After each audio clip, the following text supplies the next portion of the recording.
सत्तेतल्या शिवसेनेच्या मंत्र्यांकडून उपमुख्यमंत्री अजित पवार यांच्यावरती खापर फोडण्यात येत आहे की निधीची कमतरता जी आहे ती उपमुख्यमंत्री अजित पवार यांच्याकडनं होते आणि तशा पद्धतीची खंत जी आहे ती उपमुख्यमंत्री आणि शिवसेना पक्षाचे मुख्य नेते एकनाथ शिंदे यांच्याकडे शिवसेनेच्या मंत्र्यांनी बोलून दाखवली। या सगळ्या संदर्भात बोलण्याकरता आपल्यासोबत राष्ट्रवादी काँग्रेस पक्षाचे मुख्य प्रवक्ते आनंद परांजपे आहेत। आनंद परांजपेजी, तीन पक्षाचं तुमचं सरकार आहे महायुतीचं, परंतु तिन्ही पक्षामध्ये आलबेल आहे का असा सवाल उपस्थित होतोय। उपमुख्यमंत्री आणि तुमच्या पक्षाचे अध्यक्ष असलेले अजित पवार यांच्यावरती थेट टीका जी आहे ती शिवसेनेच्या मंत्र्यांकडून केली जाते की त्यांना निधी वाटपात दुजाभाव जो आहे तो उपमुख्यमंत्री अजित पवार करतात। सकाळपासून माध्यमांमध्ये या चर्चा चालू आहेत की शिवसेनेचे मंत्री हे उपमुख्यमंत्री अर्थ व वित्त नियोजन मंत्री माननीय अजितदादा पवार साहेबांवर नाराज आहेत। खरं तर काल शिवसेनेचे मुख्य नेते आणि उपमुख्यमंत्री एकनाथरावजी शिंदे साहेबांनी शिवसेनेच्या मंत्र्यांची जी बैठक घेतली याच्यामध्ये त्यांच्या मंत्रालयाचा आढावा, शिवसेनेच्या मंत्र्यांनी जनसंवाद यात्रा महाराष्ट्रभर कशी करावी, जनता दरबार याबाबत चर्चा झाली।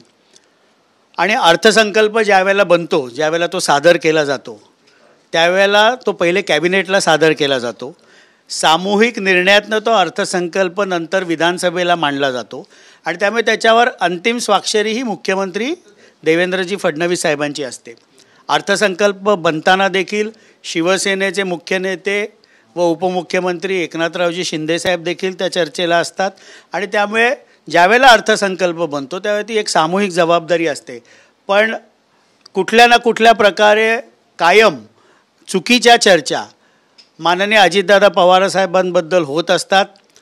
मध्ये सामाजिक न्याय विभागाचे मंत्री संजय शिरसाट यांनी सांगितलं माझ्या विभागाचा निधी दिला, त्याला दस्तूर खुद्द मुख्यमंत्र्यांनी उत्तर दिलं की असा कुठल्याही विभागाचा निधी दुसरीकडे वळवता येत नाही, ज्यांना अर्थसंकल्प समजत नाही ते अशा प्रकारचे आरोप करतात। आणि त्यामुळे मुख्यमंत्र्यांनी एकदा राज्याचे उपमुख्यमंत्री व अर्थमंत्री अजितदादा पवार साहेब यांना सर्टिफिकेट आणि शाबासकी दिल्यानंतर दुसरे काय बोलतात त्याच्याकडे फार लक्ष द्यायची गरज नाही।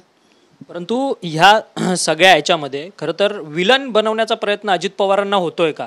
कारण की महाविकास आघाडीचं सरकार होतं त्यावेळेस देखील शिवसेना जी आहे ती महाविकास आघाडीतून बाहेर पडली आणि त्यानंतर त्यांनी आरोप करायला सुरुवात केली की उपमुख्यमंत्री अजित पवार आम्हाला दुजाभाव करत होते आणि तोच प्रकार काहीसा आता महायुतीमध्ये शिवसेनेच्या मंत्र्यांकडनं केला जातोय। मग अजित पवारांना विलन बनवण्याचा पावित्र्य जो आहे तो मित्रपक्षांनी घेतलाय का? अजिबात कोणी अजितदादांना विलन बनवत नाहीये। ह्या केवळ माध्यमांमधल्या चर्चा आहेत।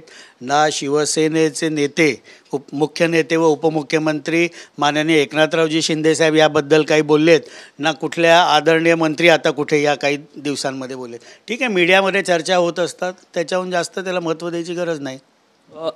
परंतु या सगळ्या ह्याच्यातून तुमच्या पक्षामध्ये गटातटाचं राजकारण आहे का असा सवाल रोहित पवार उपस्थित करतात आहेत। कारण की ज्यावेळेस अजित पवारांवरती कोणती टीका होते, अजित पवारांवरती कोणती बोचरी टीका होते त्यावेळेस काहीच लोक पुढे येऊन माध्यमांसमोर भूमिका मांडतात, परंतु दुसऱ्या नेत्यांवरती पक्षातल्या टीका झाली तर बहुसंख्य लोक बाहेर येऊन स्पोक आउट होतात असं त्यांचं म्हणणं आहे। गटातटाचं राजकारण पक्षात तयार झालंय का असं त्यांचा थेट आरोप आहे। रोहित पवारांना आमच्या पक्षाची फार चिंता आहे, त्यांनी त्यांच्या पक्षामध्ये काय होतं ते बघावं।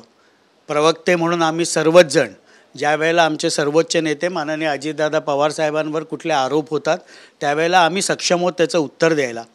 पण मला आश्चर्य वाटतं की सातत्याने जो आंतरविरोध त्यांच्यामध्ये चाललेला आहे की रोहित पवारांना थेट जाऊन नाशिक इथे आढावा बैठक घेतात, त्यांच्याच प्रांताध्यक्ष जयंत पाटलांना माहीत नसतं, मग तेच आदरणीय पवार साहेबांसमोर ज्यावेळेला बैठक होते त्यावेळेला युवा नेतृत्वाला पुढे आणलं पाहिजे, अशा प्रकारचं त्यांच्या पक्षामधला जो आंतरकलह चाललेला आहे तो अधिक त्यांनी बघितला तर ते बरं राहील त्यांच्या पक्षासाठी।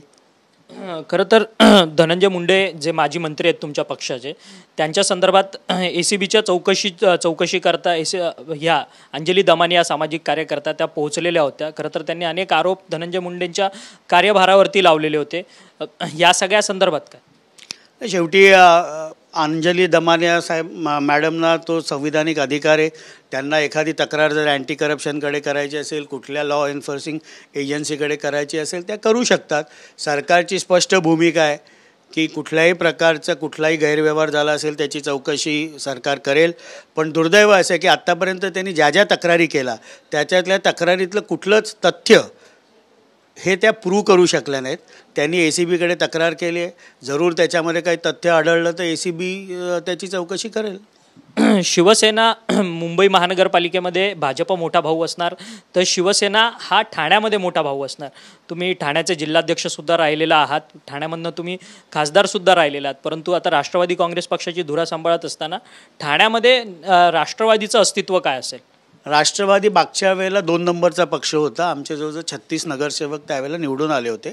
शिवसेना 1 नंबरचा पक्ष होता आणि भारतीय जनता पक्ष 3 नंबरचा पक्ष होता. याही वेळेला राष्ट्रवादी काँग्रेस पक्षाचा प्रयत्न असेल एकतर महायुती म्हणून लढावं, जशा प्रकारचे आदेश पक्ष देईल महायुतीमध्ये लढावं अशा प्रकारचा निर्णय तिन्ही नेत्यांचा होईल अशी अपेक्षा आहे. पण शेवटी लोकशाहीमध्ये प्रत्येक पक्षाला निवडणूक लढवायला लागते आणि त्याप्रमाणे आम्ही देखील आमच्या तयारीला लागलेलो होतो. तर तुम्ही आता आकडेवारी सांगितली की तिथे 2 नंबरचा पक्ष आमचा होता, पहिला 1 नंबरचा पक्ष शिवसेना होता, दुसरा तुमचा आणि तिसरा भाजप. मग आता भाजप तुम्हाला ओव्हरटेक करून ठाण्यामध्ये पुढे जाण्याचा प्रयत्न करणार का? आणि तसं असेल तर तुमची भूमिका काय असेल? अजून निवडणुका जाहीर व्हायच्या आहेत. आत्ता वॉर्ड रचनेचे नगर विकास खात्याला आदेश मिळतील, त्यामुळे अजून खूप दिल्ली दूर आहे. आपण आत्तापासून कशाला स्वतंत्र निवडणूक लढण्याच्या तयारीत? प्रत्येक राजकीय पक्षाला लोकशाहीमध्ये वाढवण्याचा ताकद आपली वाढवण्याचा अधिकार असतो. आम्ही देखील एक वेगळा राजकीय पक्ष आहोत. आम्ही ग्रासरूटला काम करतो आणि मी तर संघटनेमध्ये काम करत आलेलो आहे. त्यामुळे संघटना मजबूत करणं ही कार्यकर्ता म्हणून प्रथम कर्तव्य आहे. धन्यवाद, तुम्ही आमच्याशी बातचीत केली. मुख्य प्रवक्ते होते राष्ट्रवादी काँग्रेस पक्षाचे आनंद परांजपे.